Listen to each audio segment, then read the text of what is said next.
Good evening, everybody. Hope you are having a fantastic Thursday. One more day to end the weekend until we get to the weekend. Quick little stream here. I was going to make a video, but I decided just to do a quick live stream just because it's a little bit easier for me on my end just to stream it. Want to go over a couple of things this evening. First and foremost, we do have quite a bit of Aurora chances this evening. Pretty good shot at most of our coverage area being able to see the northern lights overhead, and I would say all of our coverage area, if you look north, you will be able to see the northern lights on the horizon this evening. Here is the NOAA Space Weather Prediction Center probability of aurora overhead graphic, we'll call it. And if we zoom in here, Michigan is right in here. So we have a KP index of 8, which is almost maxed out on our scale here. You can see the range goes from 0 to 9. And I won't bore you and get in all in depth on the specifics. Again, this is just a quick stream to highlight the chances this evening. And we do also have a G scale of 4 out of 5. So again, most of those sort of metrics are nearly maxed out this evening. And in a nutshell, what that means is that we have some pretty good chances of being able to see the northern lights on the northern horizon this evening, if not directly overhead. Weather conditions, aside from the solar activity, are also going to be pretty favorable, and we'll go ahead and take a look at that here. Here is our current... Let me turn these alerts off. Here is our current satellite for the continental United States. We can see down here off the east coast of Florida, we do have the remnants of what was Hurricane Milton that impacted much of central Florida yesterday and caused quite a bit of damage and storm surge, life-threatening flooding down there. Our thoughts and prayers are with those folks down there in Florida. We do have some cloud cover over here across the northeastern and northwestern and west central United States.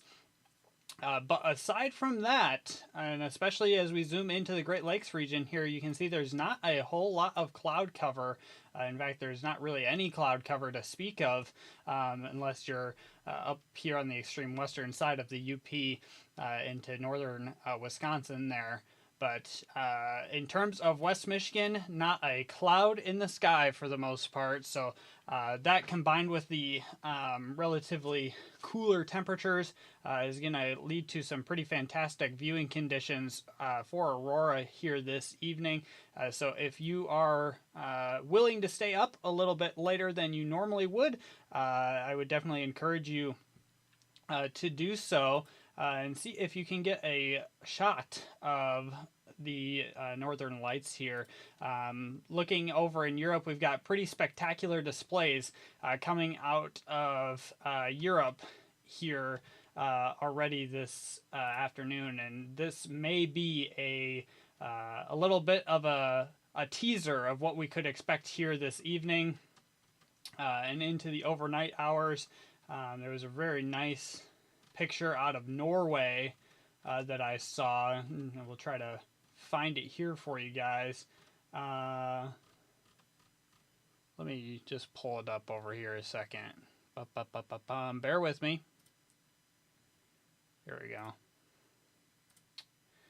So this is that very nice photo out of Norway there. This afternoon, that was at 1:26 p.m. local time, and could be a precursor to what we may see here in West Michigan this night, tonight on the northern horizon. So again, if you're willing to stay up a little bit later, definitely would encourage that this evening. Let me reload chat here. Chat was not working for me there for some reason. There we go. Right, so if you have sent a message, I do apologize. I have probably missed that. My chat window was not working for whatever reason. So if you do have a question, go ahead and send that again. I'm happy to answer it. So again, this is the post from the National Weather Service in Grand Rapids regarding the northern lights this evening. So sunset is going to be after 7 p.m. And we're going to want to wait until about total darkness, which is going to be pretty close to 9 o'clock this evening. And again, it's going to be visible over all of West Michigan, I would say, at least on the northern horizon, if not directly overhead, meaning that you don't necessarily have to strain your eyes and look north. You can just tilt your head up and you should be able to see those northern lights there right above your head. Couple of pro tips. Again, we want to wait until it's completely dark, like it says there at the bottom. We are definitely going to want to let our eyes adjust. Give your eyes 5-10 minutes to adjust to the darkness. Keep your phone off. Keep your eyes away from bright lights. Move away from the city. If you have outdoor lights on your home, you want to leave those off. All those kinds of things. Let your eyes adjust to that darkness, and you should be able to see the aurora on the horizon. Again, if not right overhead. This is the northern Indiana forecast for our far southern counties. So if you're in Berrien, Cass, St. Joseph, Branch, or Hillsdale, this is a more relevant little graphic for you guys. Again, get away from city lights. Look directly north. I would imagine that if you look, northwest or northeast, you will still be able to see them. But if you look due north, you're going to have the best shot at it. And if you get outside, this is a really good point here. If you get outside and you let your eyes adjust, and you can't see anything with your naked eye, and you try on your phone with a long exposure, and you still can't see anything, wait 20 minutes, wait 30 minutes, and you may be able to go through that process again, and you may have some better luck seeing the northern lights on the horizon. This is not something that is super easy to give exact times for, next to impossible to give exact times for. In fact, we really don't know the extent of what's going to happen until it's well underway. And it may only last for a short amount of time, but definitely give it a shot this evening. This is going to be very similar to May 10th, when we had really, really good aurora viewing conditions. Got some fantastic photos on that evening. So give it a shot if you're at all interested. It really is a spectacle. It's really beautiful. So go ahead and take a look at that. Let me pull up the other thing we need to talk about this evening. I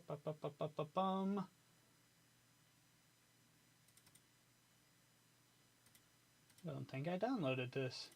Give me a second, guys.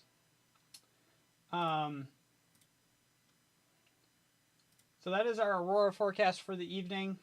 We are going to move into talk about fire weather here really quickly. Again, if you have questions about aurora or about fire weather, feel free to throw those in the chat. Happy to answer those.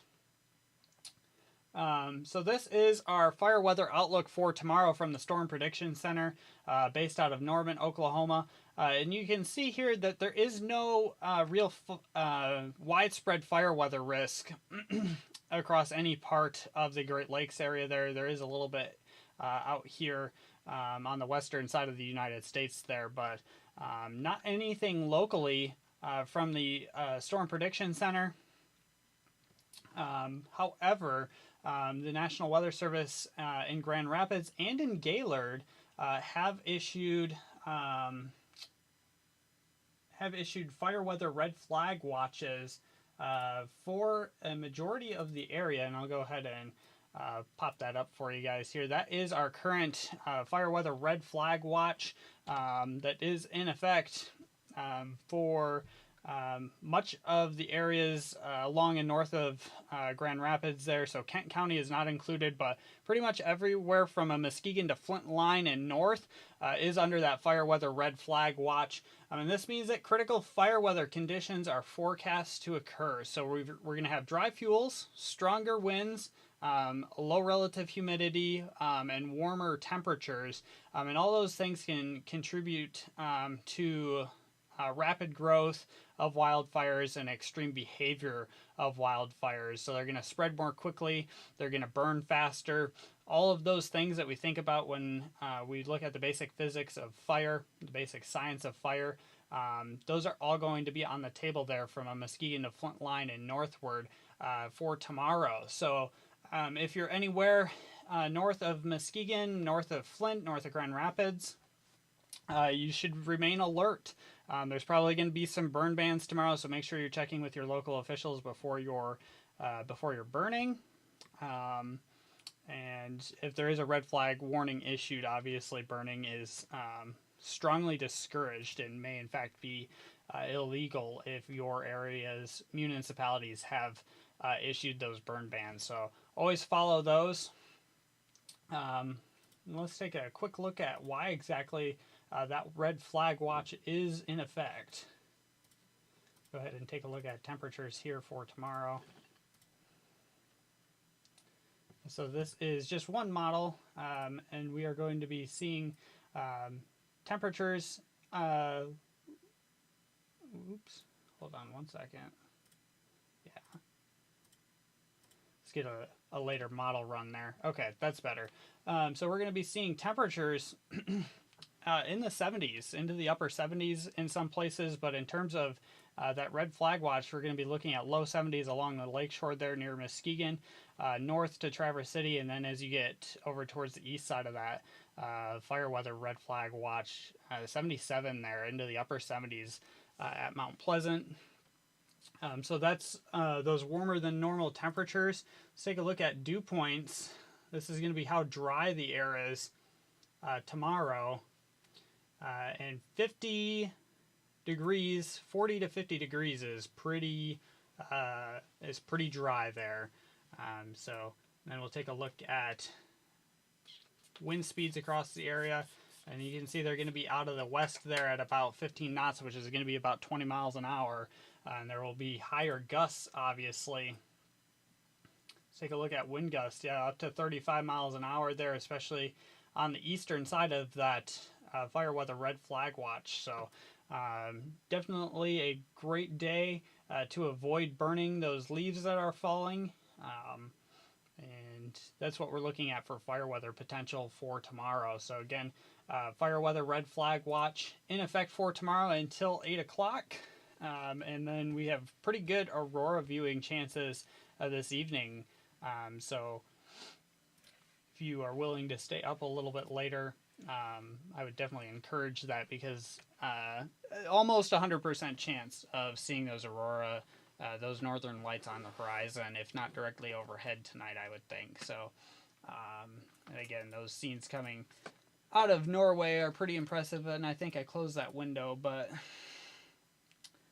bottom line is that there are some pretty impressive pictures coming out of Europe already this afternoon, and that could be a pretty good hint as to what we may see